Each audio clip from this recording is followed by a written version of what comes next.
What's up, guys? It's Matt from the Gamersphere, and today I'm going to be going over my first impressions with my first day with Pokemon Go. Um, Needless to say, I, like most people around the world, it seems like, have been waiting a long time for this game. Well, to be honest, it hasn't really been a long time. They announced it late last year, but it seems like it's been forever, right? Because, like, I grew up on Gen 2. I can't say I grew up with the originals, but I did grow up with Pokemon Crystal. It was my favorite game. I still have it. I still play it sometimes. Like, it's the best Pokemon game in the series, in my opinion, but that's beside the point. The point is, if it weren't for Pokemon as a series, I wouldn't be a gamer. I wouldn't be talking to you right now. So I owe a lot to this series, and to see it realized the way it is on mobile, thanks to Pokemon Go, it's actually really, really incredible. So I just want to kind of walk you through some of the things that I encountered today. What you're seeing is gameplay. Sorry that it's a vertical screen on there's a lot of black space, but it's the best I could do, recording on my phone after all. But I just wanted to show you some gameplay that I had today, and I also apologize there's no audio, just because that's the way the recording software for my phone works. But you can see a couple of Pokemon battles have gone down here. I fought a Primeape and this Nidoran here, and the Pokemon battles are interesting. It's not like you don't fight them. You don't fight with the Pokemon that you have. You simply throw the Pokeballs. Your two options are throw Pokeballs and try to catch it, or walk away. And that's all there is to it. But I will explain here in a minute why that actually works. The other thing you're seeing right now is the Pokestop feature. So I was on campus. I actually work at Ohio University, as you can see here. And I took my lunch break and I went and walked around. You can see these Pokestops that are around campus here. They're based around, like, usually there's like memorials or different attractions. We have like different ponds on campus that have like little plaques or whatever. You can see here, this is like our student center. So it's a Pokestop, and if you tap the little icon, you can make it spin, and you can grab Pokeballs from it. Sometimes I found some eggs at these Pokestops, occasionally like potions and stuff. So it's really cool um, feature, a way to get items without going to like a typical Pokemon shop. Although you can buy things if you'd like. The other feature you're seeing here after the cut is uh, what do you call it? Upgrading your Pokemon, basically. You don't level them up the same way that you do in a regular Pokemon game. You essentially level them up by feeding them some sort of candy, and it gives them slightly increased stats. And finally, what you're also seeing here is footage of the eggs that you can get. Like I said, at the Pokestops, you can sometimes get eggs, and if you look, you can see some of them say 0 out of 5 kilometers. Some of them that I have say 0 out of 2 kilometers. I don't know if that equates to, the longer incubation time might mean a better Pokemon comes out of it. I don't know. I didn't get the chance to hatch one yet, but you put it in the incubator, you walk the certain number of kilometers, and presumably you get a Pokemon out of it. I guess I'll have to keep you updated on that once I get one. After this cut, what you're seeing here is footage of choosing your team. So there are 3 teams in Pokemon Go. There's the yellow, the blue, and the red. They all have their individual names and the kind of the virtues they stand for.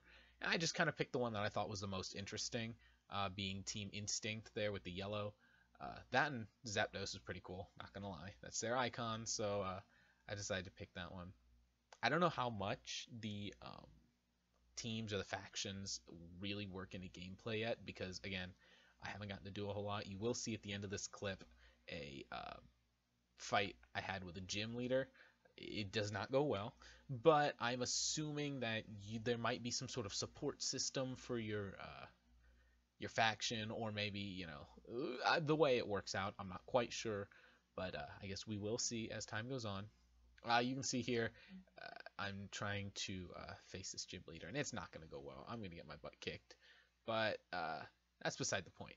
The point is, I just want to talk about some of the features of Pokemon Go and the way they work in the next couple minutes. As for the Pokemon battles, what you're going to find is you find a lot of Pokemon in a relatively short amount of time. I took about 45-minute walk at lunch today, and I caught a little over a dozen Pokemon. Yeah. Yeah, it was about 15, 16 Pokemon. So one every 3 minutes or so. It's not a bad ratio. It feels right. It feels like a good number. Sometimes you'll find 3 in a row. Sometimes you'll go 5 or 6 minutes without finding any.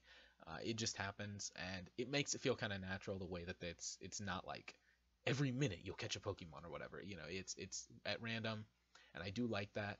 And I also like that even though you're catching a relatively large amount of Pokemon in comparison to the regular Pokemon games, usually I don't catch everything I see, but here that's the point, is you catch everything you see. But as you can see by this list of Pokemon I have in my inventory, not all of them are good.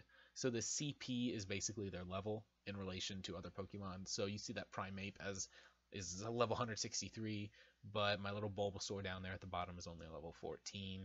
So you're going to catch dozens of Pokemon, but of those, a very small handful are going to be any good, right? And so it's this, you get a lot, but you don't really use a lot, and it works, right? Because you get the satisfaction of catching lots of Pokemon, but then you also, it doesn't feel cheap in the sense that, oh, here's just all of this random, you know, more than you can possibly use. Well, yeah, you're getting more than you can possibly use because you're not meant to use them, right? You have them, you can use them if you want, but the point is to find a couple diamonds in the rough and roll with those. So I try doing that with Mike Tyson here. I don't care if you laugh at my joke. I thought it was clever enough on the fly. I try to attack this gym. It doesn't go well, as you can see.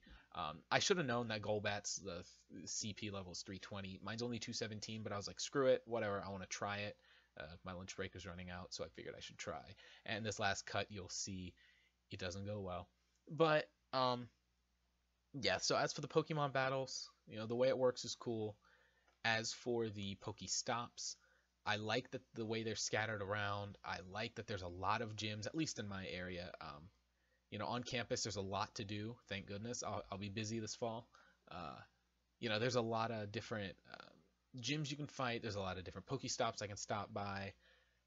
Then again, my home is more out in a rural area in the country, and so there's not a lot to do. That's a potential problem. But again, what are you gonna do?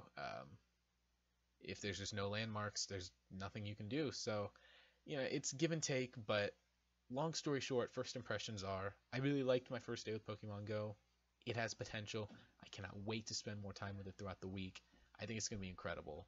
But you know what? It is what it is, and I think I'm going to be spending a whole lot of time with it. So thank you for watching this video. Hopefully you're enjoying Pokemon Go as well, and I will see you later. This is Matt from Gamersphere signing off. See you guys.